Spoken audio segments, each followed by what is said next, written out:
The silence in Judith's house was a specific, layered thing. It was composed of the faint, rhythmic ticking of the grandfather clock in the hall, the hum of the old refrigerator from the kitchen, and the soft sigh of the wind outside the polished living room window. For Chloe, it was the sound of her life's longest, most demanding duty. At 48, she had become the curator of her mother's quiet world, a world that seemed to shrink with each passing year, drawing her deeper into its muted center. That evening was no different from 100 others. Chloe had just finished helping Judith with her nightly routine. She had fluffed the pillows on the orthopedic bed that now occupied the space where a grand sofa once sat, measured out the small collection of pills into a plastic divider, and poured a glass of water, placing it precisely on the coaster on the bedside table. Judith, shrouded in a lavender-scented shawl, watched her with eyes that had lost their youthful sparkle, but none of their critical sharpness. "Is the window locked, Chloe?" Judith's voice was thin, but it carried the familiar weight of command. "Yes, Mother, I locked it after I drew the curtains." Chloe's own voice was calm, practiced. She had learned long ago that placidity was the only shield against her mother's unpredictable tempers. Judith made a small, dissatisfied sound. "It feels drafty. You probably didn't check the latch properly." Chloe didn't argue. She walked back to the window, her hand moving to the brass latch and confirming it was secure. "It's secure, Mother. It's just an old house." She returned to the bedside and leaned down to adjust the blanket over Judith's frail shoulders. It was in these moments of physical closeness that Chloe felt the chasm between them most acutely. There was no warmth exchanged, no comforting pat of the hand. It was a transaction of care, a duty performed. As she straightened up, Judith's hand unexpectedly fluttered up, not to touch her, but to gesture her closer. Chloe bent down again, her ear near her mother's lips, expecting another complaint about a stray light, a noise from the street, the temperature of the room. Instead, Judith's breath, cool and smelling faintly of mint, ghosted against her skin. A whisper, so quiet it was almost a thought, slipped into her ear. "You were the mistake I never fixed." The words didn't land like a slap. They were finer, sharper, like a needle of ice sliding directly into her heart. The air in the room seemed to thin, the ticking of the clock growing loud and monstrous in the sudden, absolute vacuum her mother's confession had created. Chloe didn't flinch. She didn't gasp or cry out. A strange, cold calm washed over her, the kind of stillness that comes after a devastating storm has passed, leaving a landscape of unrecognizable ruin. She remained bent over for a second longer, the echo of the whisper sealing itself into her memory. Then she straightened up slowly, her movements deliberate. Her face was a placid mask. She looked at her mother, whose eyes were now closed, a faint, almost serene expression on her face, as if she had just unburdened herself of a truth she had carried for decades. To any observer, it would have looked like a tender moment between an aging mother and her devoted daughter. Chloe picked up the empty water glass from earlier, her fingers steady. She walked out of the living room, down the hall, and into the kitchen. She didn't look back. She didn't say goodnight. She placed the glass in the sink, her hands moving under the running water, the sensation distant and unreal. She could still feel the phantom touch of her mother's words on her skin. It wasn't an accusation. It was a final judgment, delivered not in anger, but in the quiet, devastating candor of an ending. And in that silence, as she dried her hands on a dish towel, Chloe knew something within her had irrevocably broken. Or perhaps it had finally been set free. She turned off the kitchen light, walked out the front door, and didn't allow herself to feel a single thing until the engine of her car was on, and she was pulling away from the curb, leaving the house and its suffocating silence behind her. The 10-mile drive from Judith's house to her own apartment was usually a time for decompression, a time for Chloe to shed the skin of the dutiful daughter and slowly, carefully, reclaim herself. She would listen to music, catch up on a podcast, or simply enjoy the mundane rhythm of the traffic lights and the city slipping past her windows. But on this night, the car was filled with a silence even more profound than the one she had left behind. Her mother's whisper had followed her, coiling in the passenger seat, its venom slowly seeping into the sterile air from the vents. "You were the mistake I never fixed." The sentence replayed itself, a ceaseless loop. It wasn't shouted, it wasn't slurred in anger. It was delivered with the calm finality of a weather report predicting a hurricane. It was a fact, a piece of data her mother had finally decided to share. Chloe's hands were steady on the steering wheel, her eyes fixed on the road, but her mind was a maelstrom. She felt a strange detachment, as if she were watching a character in a film. A woman driving home after hearing the most devastating sentence of her life. She wondered what that woman was supposed to feel. Rage? Sorrow? A crushing, all-consuming grief? Chloe felt none of it. Or rather, she felt all of it at once, a chaotic symphony of emotions that canceled each other out into a vast, empty numbness. The shock was a protective shell, and she knew, with a certainty that chilled her to the bone, that when it cracked, she would be undone. She parked in her designated spot, the familiar screech of the tires a grounding sound in her disorientation. Her apartment, when she opened the door, was a haven of her own making. It smelled of old books and the faint aroma of the lemon verbena candle she kept on her coffee table. Unlike her mother's house, which was a museum of a life Chloe was never truly a part of, this small space was entirely hers. The paintings on the walls were chosen by her. The worn armchair in the corner was molded to the shape of her body. The stack of novels on the floor was a testament to her private joys. She didn't turn on the main lights, allowing the soft glow from the street lamps outside to filter through the blinds. She sank into the armchair, the silence of her own home a different entity altogether. It was a peaceful silence, a welcoming one. Yet it was in this very peace that the shell finally began to fracture. It started not with a torrent but with a trickle, a memory sharp and unwelcome. Chloe, age 7, standing proudly on the school stage, having won a spelling bee. She had scanned the audience for her mother's face, her heart thumping with anticipation. She found her in the 4th row, her expression not one of pride, but of mild annoyance, as if the ceremony was an inconvenient detour in her day. There was no hug afterward, only a brisk, "Well, let's go, I have a roast in the oven." Another memory followed. Chloe, 16, heartbroken over her first breakup, sobbing in her room. Judith hadn't come in. She had called through the closed door, "Stop that wailing, Chloe. It's unseemly. The world doesn't stop just because some boy was foolish enough to waste your time." Mistake, the word echoed. The spelling bee was a mistake that took up her mother's time. The heartbreak was a mistake that created an unseemly noise. Her entire existence, it seemed, had been a series of inconvenient, unfixed errors. Her career as a librarian, stable, quiet, and fulfilling for Chloe, was a disappointment to Judith, who had wanted a lawyer or a doctor to boast about. Her small, cozy apartment was beneath the family's station. Her decision not to marry was a personal failure. Lying in bed hours later, staring at the shifting shadows on the ceiling, Chloe finally understood. Her mother's whisper wasn't an outburst. It was the thesis statement of her life. Judith had never wanted a child, and Chloe was the living, breathing, 48-year-old proof of that single, irreversible misstep. All the years of criticism, the emotional distance, the impossible standards, they weren't attempts to make her better. They were the constant, grinding resentment of a woman forced to live with a choice she regretted. And Chloe had paid the price. She had paid with her confidence, with her peace of mind, with her own unfulfilled desires, always pushed aside to cater to the bottomless needs of her mother. She had funded this life sentence herself. It was her salary that paid for Judith's expensive groceries, the private caregivers who came in twice a week, the subscription to the streaming services Judith complained about incessantly. It all came from a joint bank account, set up years ago for convenience. A cold, hard clarity pierced through the numbness. Convenience. It was convenient for Judith to have her mistake fund its own punishment. The thought was so sharp, so brutally clear, it felt like a physical object in her mind. It wasn't about revenge. Revenge was a hot, messy emotion. This was something else entirely. It was about survival. It was about severing a lifeline that was also a noose. She could not change the fact that she was born, but she could, finally, fix the terms of her existence. The flow of money was the last, most tangible connection. It was the tribute she paid to her jailer, and it had to stop. The decision settled not with a crash, but with a quiet, resolute click, like a lock falling into place. Tomorrow. She would go to the bank tomorrow. Sleep, when it finally came in the pre-dawn hours, was thin and dreamless. Chloe awoke not to the jarring sound of her alarm, but to a soft, gray light filtering into her room. For a moment, she lay perfectly still, expecting the familiar wave of dread that usually accompanied the start of a new day. A day that would inevitably involve a visit to Judith's, a new list of complaints, another chipping away at her soul. But it didn't come. In its place was the cold, solid certainty of the decision she had made hours earlier.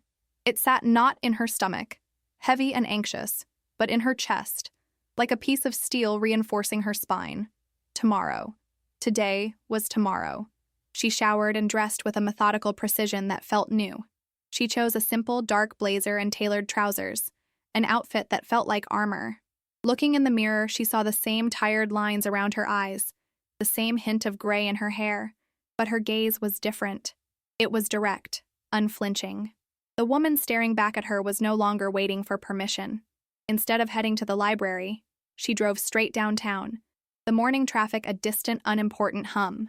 She bypassed the usual chain cafes and walked into a small, independent coffee shop she'd always meant to try. She ordered a black coffee, strong and bitter, and sat by the window watching the city come to life. She was an observer, separate from the rush. She was deliberately marking this day as different from all the others. This was not a day that belonged to Judith's needs. This one was hers. The bank was a grand old building with marble floors and echoing ceilings, designed to impart a sense of permanence and stability. It was the same bank her father had used, a legacy of financial prudence that Judith had clung to after his death. Chloe had been on the joint account for over 20 years, since her father first got sick. It had been his idea. "Take care of your mother," he had said, and Chloe, ever the good daughter, had promised she would. She had never considered that the promise came with a cost that couldn't be measured in dollars and cents. She took a number and waited, her heart beating a steady, resolute rhythm. When her number was called, she walked to the desk of a kind-faced man in his late 50s named Mr. Harrison. "Good morning. How can I help you?" he asked, his smile professional and warm. "I'd like to close an account," Chloe said, her voice even. She slid the account card across the polished wood of the desk. "Mr." Harrison tapped at his keyboard. His eyebrows rose slightly. "This is a joint checking and savings account.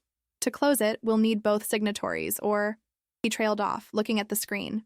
"Ah, I see. It's an and/or account. So one signature is sufficient for withdrawal and closure. You are Chloe Brenneman?" "I am," she confirmed. "And the other signatory is Judith Brenneman?" "That's correct. She is my mother." He looked up, his professional smile softening into something more personal. "Is everything all right? We can, of course, help you with this, but closing a long-standing family account is a significant step." For a fleeting second, Chloe felt the pull of a lifetime of conditioning. The urge to explain, to justify, to soften the blow. The desire to be seen as reasonable, as kind. The ghost of the good daughter. She could see the narrative he was building in his head. A family dispute.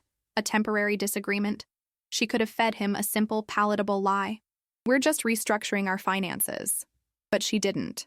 She owed him nothing. She owed her mother nothing.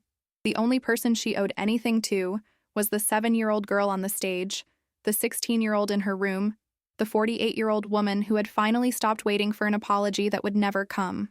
"Everything is perfectly fine," Chloe said, her tone polite but firm, leaving no room for further inquiry.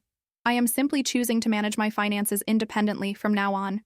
I would like to close this joint account, withdraw the full balance, and open a new account in my name only." Mr. Harrison's smile retreated back to its professional place. "Of course," he said, his fingers resuming their brisk tapping. He printed a series of forms. "Please sign here to authorize the closure, and here and here." Chloe picked up the pen. Her hand did not shake. She signed her name, the loops and lines of her signature feeling more uniquely her own than ever before. She was not just signing a document. She was signing a declaration of independence. With each signature, she felt the invisible cords that had bound her to her mother for decades snapping one by one. The process took another 15 minutes. The old account vanished into the digital ether. A new one was born, bearing only one name, Chloe Brenneman. The substantial balance, a mix of her inheritance from her father and 25 years of her own diligent savings, was now hers and hers alone. Mr. Harrison handed her a new debit card and a book of temporary checks. "You'll receive your permanent card in the mail within 7 to 10 business days, Ms. Brenneman." "Thank you, Mr. Harrison." She stood up and walked out of the bank, not looking back. The morning sun, now higher in the sky, felt warm on her face. The air smelled of exhaust fumes and freedom. She didn't feel a rush of giddy joy or vengeful triumph. She felt a profound tectonic shift deep within her. The world looked exactly the same, but she was standing on new ground, the ground she had just claimed for herself. The rest of the day passed in a surreal haze. Chloe went to the library, not because she had to, but because it was her sanctuary. She moved through the quiet aisles, the scent of aging paper and binding glue a familiar comfort. She reshelved books, her hands moving with practiced ease, the simple, tangible task a balm for her frayed nerves. For the first time, her work didn't feel like an escape from her life. It felt like a part of it, a corner she had carved out for herself that was now, finally, truly secure. She spoke with colleagues.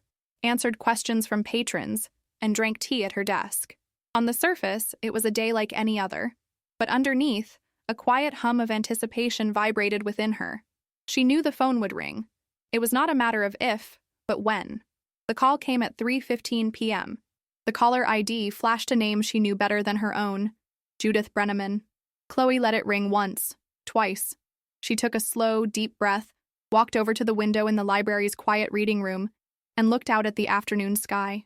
Then she answered, "Hello, Mother." There was no preamble. My card was declined. Judith's voice was sharp, brittle with indignation. The girl from the agency, Martha, just called me.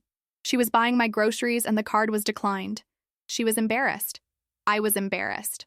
What is going on? Chloe pictured the scene. Judith in her lavender shawl, her face a mask of fury, gripping the phone so tightly her knuckles would be white. "There's nothing wrong with the card, Mother," Chloe said calmly. "There is no money in the account it's linked to. That's why it was declined." A beat of stunned silence. "What do you mean there's no money in the account? I saw the statement last week. Don't be ridiculous." "I went to the bank this morning," Chloe explained, her voice as even as a flat C. "I closed our joint account." The explosion was instantaneous. "You what? You did what? How dare you? That's my money. Your father's money. You have no right." "It was an and/or account, which means either of us had the right to close it. The balance was a combination of the inheritance father left for us both, and my salary for the past 25 years. I have opened a new account in my name only." Chloe's delivery was factual, stripped of emotion. She was simply stating a series of events. "You selfish, ungrateful girl." Judith's voice was rising, cracking with a rage that Chloe had cowered from her entire life. "After everything I've done for you. After all the sacrifices I made." "What sacrifices?" The question, soft and genuine, cut through her mother's tirade like a shard of glass. Judith sputtered. "What? What do you mean, what sacrifices?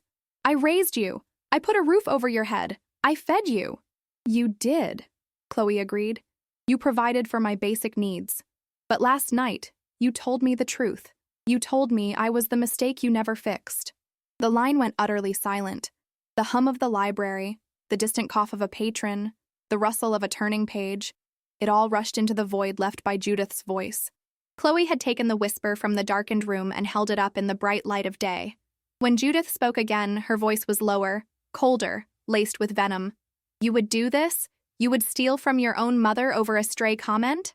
"It wasn't a stray comment, Mother. It was a summary. It was the truth of how you have always seen me.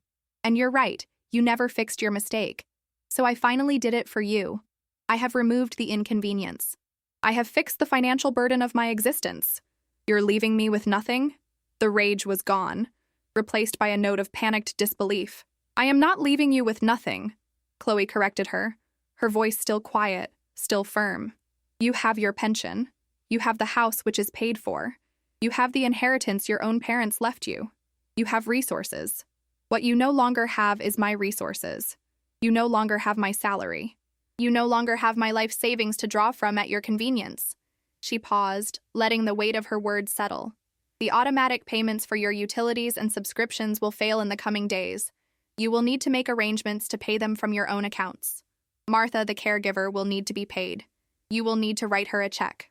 "I don't know how to do any of that," Judith wailed, the helplessness in her voice a weapon she had wielded against Chloe for years. It had always worked. It had always sent Chloe rushing back, checklist in hand, to solve, to organize, to manage. But the weapon was broken. "Then you will have to learn," Chloe said, and the words held not a trace of malice, only a simple, unshakable finality. "Or you can hire someone to help you. The choice is yours." There was nothing left to say. The battlefield was quiet. Chloe had not won a war. She had simply walked away from it. She was done. "I have to go now, Mother. I have work to do." She didn't wait for a reply. She pressed the end call button on her phone, her thumb steady. She stood by the window for a long time, watching the clouds drift by. She didn't feel triumphant. She didn't feel happy. She felt a deep, aching sadness for the mother-daughter relationship they could have had, the one that was now definitively over. But beneath the sadness, there was another feeling, one she hadn't felt in a very, very long time. It was peace, a quiet, fragile, and utterly breathtaking peace. The silence that followed the phone call was absolute. For 2 days, Chloe heard nothing. Every time her phone buzzed, her stomach lurched. but it was never Judith. It was a friend, a spam call, a notification from a news app. The quiet was a double-edged sword. It was the peace she had craved, but it was also a vacuum, filled with her own anxieties. Had she gone too far? Was her mother, despite her resources, sitting alone in the dark, unable to cope? The ghost of a lifetime of guilt was a powerful phantom, and it whispered to her in the dead of night. The test of her resolve came on the third day, not as a phone call, but as an email from a law firm. The subject line was stark: regarding the estate and welfare of Judith Brenneman. The formal language, the legal letterhead, it was a classic Judith maneuver. When direct emotional manipulation failed, she escalated to a higher authority. Chloe's hands trembled slightly as she opened the attached letter. It was a carefully worded document, full of veiled threats and accusations of elder neglect and financial misappropriation. It demanded the immediate reinstatement of the joint account and threatened legal action if she did not comply. The old Chloe would have been terrified. She would have called the lawyer, panicked and apologetic, and reversed her decision within the hour. But as she read the words, Chloe felt not fear, but a weary sense of resignation. Of course, this was the next move in the game she had refused to play. She didn't call the lawyer. Instead, she took her lunch break, walked to a park near the library, and sat on a bench under a large oak tree. She watched children playing on the swings, their laughter echoing in the crisp autumn air. She had done nothing illegal. She had not neglected her mother. She had simply ceased to be her mother's bank. The letter was a bluff, a final, desperate attempt to pull her back into the vortex. She took out her phone, found the email, and without rereading it, moved it to the trash.